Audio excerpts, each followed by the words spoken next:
What's up, guys? I'm Chad Barnes, and welcome to the channel. Here, it's all about real car talk, from simple fixes to smart driving tips and keeping your ride in top shape. If that sounds good to you, go ahead and give the video a thumbs up. Hit that subscribe button and make sure you watch all the way through. There's a lot of good stuff coming. Let's get to it. By and large, when looking at a car on the secondary market, you first need to understand two things: whether it was in a strong accident, and whether the mileage is not too brazenly twisted. A slight accident is not a reason to refuse to buy, especially today, when half of the credit cars repainted at least one fender under hull insurance because of a scratch cart in the parking lot of a hypermarket. But that's not the point. You can, of course, use the services of trusted car dealers or check the car in a good car service. This is a normal way not to accidentally buy some junk. But sometimes it makes sense to first look at the car yourself, and only then carry the money to specialists for a deeper diagnosis. Unfortunately, in most cases, in the first acquaintance with the car to continue relations with him do not want to, now on the secondary market, a lot of cars that have been in the hands of not too honest resellers. And such cars should be able to cancel at once. Needless to say, the absence of traces of major accidents and signs of stranded mileage, these are not sufficient conditions for purchase, but necessary. Therefore, if there is no confidence in their own abilities, you still have to use the services of professionals. But first, let's filter out those options that it makes no sense to show them. And in this we will be helped by the very bolts, some of which are very interesting: tear-off bolts. Bodywork. Usually car inspection starts with the body, so we'll start with it. There are not so many bolts, but they are there, and all of them are important. What, where and how do we look? We start with the classics, the door hinge bolts. Open all the doors one by one and scrutinize the bolt heads. Of course, these bolts must be factory made, and most importantly, with intact heads. There should not be any traces that they were unscrewed and then put again. Doors are not removed from the car just like that.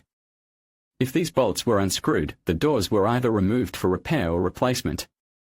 Most likely, after an accident. Of course, if you buy an old Nexia, you can look at the bolts forever, but you won't get any useful information on such cars. Doors are often replaced for good intentions, to replace the one destroyed by rust with a more or less whole one. This can be seen on dozens of other old cars, Logans, VAZs and other inexpensive and badly corroded cars. In their case, there is nothing surprising about it anymore, but the torn bolts on a relatively fresh car are cause for concern. Now open the hood and look at the bolts that fasten the front wings if they are fastened with bolts, not welding. The situation is the same: the bolts should be intact and their paint should be factory. Sometimes they are unscrewed very carefully, but the washer residue under the bolt head is still usually visible. You can see what the fenders might have been removed for. Most likely they were beaten or replaced. On some cars, the radiator mounting frame, aka TV, is also fastened with bolts. To see if it has not changed, it is quite difficult. Not all the bolts are in plain sight. But it is desirable to do it. In case of frontal impact, modern plastic TV sets crack very well. However, sometimes they crack and after a weak contact of the skirt of the bumper with a curb or a curb. Therefore, on the same, for example, Volkswagen Polo sedan, abnormal radiator frame bolts are not always a consequence of an accident. Nevertheless, if you see such bolts, look everything else even more carefully. Headlight mounting bolts, or screws, on the other hand, often don't tell you anything. In many cars, you have to remove the headlights to replace the bulbs, so screwdriver or wrench marks are not a sign of criminality, but a perfectly normal fact. So pay special attention to this. If the headlights were removed, for example, on the second Focus, nothing terrible, otherwise you cannot change the bulb. But if the headlight mounting bolts on the same Kia Rio 3 are scratched, it is already bad. Their lamps are changed without removing the headlights. In general, before you look at the car, clarify this point. The last important body bolts are the hood mounting bolts.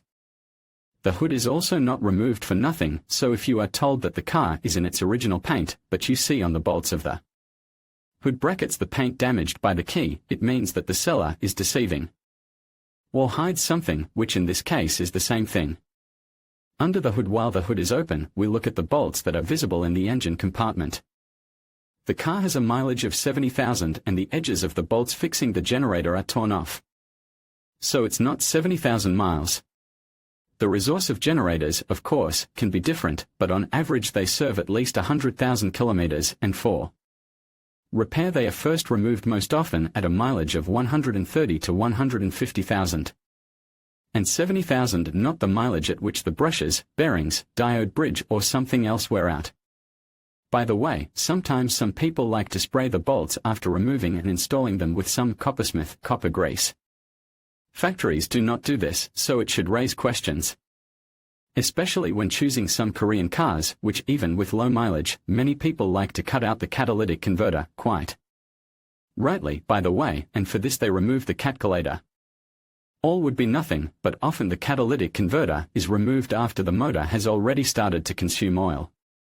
Therefore, if the manifold bolts are torn off or covered with some non-factory grease, there is reason to think why the owner decided to sell the car. Bolts on hose and hose clamps can tell a lot. Especially the cooling system. Nobody ever touches them on fresh cars. By and large, they do not need to be touched there for 10 years, it is enough only to maintain the car well and do not forget to change antifreeze sometimes. If the clamps on the radiator side have been removed or they are non-factory, it is noticeable either on the sockets or by the same marks on the clamp screws or their clamps, which are squeezed with pliers. And remove this good most often for replacement after a blow to the forehead when the radiator under the hood dies first. In general, there is a simple rule: on a fresh car with low mileage, there may be traces of dismantling only on the heads of those bolts that need to be unscrewed for maintenance. For example, on the decorative cover of coils and plugs in the case of many Korean cars. But there should not be any screwdriver scratches on the heads of valve cover screws, manifold bolts, fans and other units. If they are, the car was either assembled after an accident, or it has run so many thousands of kilometers that it requires frequent repairs. Especially strange look these scratched bolts on cars with mileage up to 50,000 kilometers. It just can't happen there. If everything is good under the engine, we look at the fasteners in the cabin. The interior, almost always the interior itself, is a very bright indicator of mileage. But we've already talked about, so let's move on to our bolts. There are not so many of them in the cabin, so you can check everything. We start from the dashboard. On cars with mechanical odometers, the panels could be removed not only to replace the speedometer cable, but also to rewind the mileage. Now there are no such cars, it is easier to correct the mileage with a scanner, but it is still better to check the dashboard bolts. The panel could be removed at least for its repair. And if on some GM cars or our VAZ cars it could be done at relatively low mileage, then on the vast majority of cars such repairs indicate that the car, has seen a lot of different roads in life. Though I remember the same second focus on it, the instrument panel before restyling rarely lived more than 150,000, soldering failed and the panel was removed for repair. Now, unfortunately, it is very difficult to find a focus of this generation with the mileage up to 150,000, but if suddenly they try to sell you such a car with the mileage of 50,000 and convince you that it is a real capsule and you can't find another one, look at two screws fixing the panel. Most likely, you will see that it has been removed. The second interesting detail is the very breakaway bolts. They are often used to fasten the ignition switch. The peculiarity of these bolts is that they are screwed in at the moment when its head breaks off, tears off. After that, such a bolt cannot be unscrewed. For what they put them, it is clear, to be less willing to quickly remove the lock and leave on someone else's car. They do not help much, but if someone has already been there and put ordinary bolts or drilled holes, pulling out the remnants of native ones, it will be noticeable and should also raise questions. By the way, at one time it was fashionable to put such bolts on the hood brackets. In particular, this was used by Duster owners who were a little upset that the hood of their car could be unscrewed with a wrench. The slot in the jabot allowed. They sacredly believed that the tear-off bolts will not allow hijackers and just thieves to remove the hood, get access to the engine compartment and steal the car. In fact, in extreme case it was easier to tear off the hood with a tire iron through the same slot. The breakaway bolts are pulled out when tightened, and cheap bolts are too soft in general. Therefore, after such modifications it was even a little easier to pull the hood off the duster. But do not make round eyes when you see them on this car. You are not a consequence of road accident, but a victim of excessive care. Another group of interesting bolts are the bolts that secure the door trim, sometimes called door cards. On good cars with really low mileage, they are never unscrewed. They are only unscrewed to remove the trim and repair the lock, the window elevator mechanism, or the door itself. And also to replace the glass, which together with the door was damaged in an accident. Sometimes, however, the trim is removed to repair the door stop, but this is rather an exception, and most of all it applies to inexpensive Korean cars. Ideal is if all the paneling bolts do not have traces of disassembly of the door. There should be no traces of a screwdriver on the plastic plugs and clips. They are there only in one case. The repair was done by some barbarian who does not suspect the existence of a special plastic tool for working with interior elements. And what this barbarian picked there, too, is a mystery. At the same time, I will make the same small remark: it is necessary to know the features of the car, the interior of which you are studying. For example, it is hardly possible to find now Mondeo of the 4th generation, at which the trunk trim was not removed to repair the wiring harness of its lock. It is a disease of these cars. Most likely, there is not a single X-Trail T31 left in the world which door trims would not be removed for installation of lock cables, which are always flying off. So in rare cases exceptions are possible, and you should remember about them. From below, inspection of suspension bolts on a hoist is not a very thankful occupation. It is clear that most cars with a rear multilever suspension will see rusted camber bolts. This is normal, but as a reason for bargaining is quite suitable. In the worst case, you may see ball joints on bolts which should be riveted from the factory. Such repairs do not always indicate that the owner of the car saved on matches. After all, if it is possible to replace one ball bearing, it is easier to replace it than the entire arm assembly. So here you just need to consider the mileage. It is unlikely that someone will change the factory ball bearing at a mileage of 40,000-70,000 kilometers. Either the mileage is significantly higher and you are trying to deceive, or someone jumped on this car on pits, like a dying mountain goat in search of a watering hole. Neither of which is good. And it is very bad if in aluminum steering knuckles of some German cars there are cracks in the area of steel bolts. But not everyone can see them. The bolt is not the only thing. Of course, bolts can tell you a lot about a car.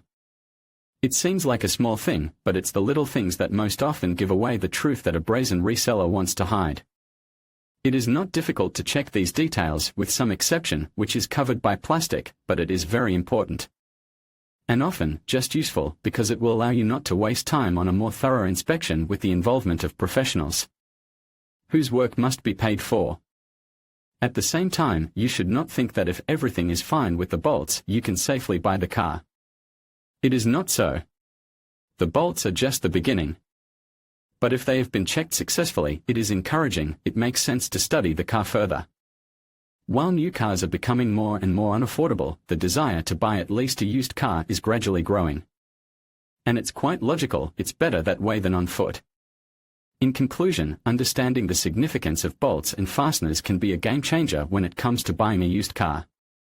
By paying attention to the condition and placement of these components, you can uncover potential issues that may not be immediately visible. Remember to check for signs of rust, mismatched bolts, or any unusual wear, as these can indicate past repairs or accidents.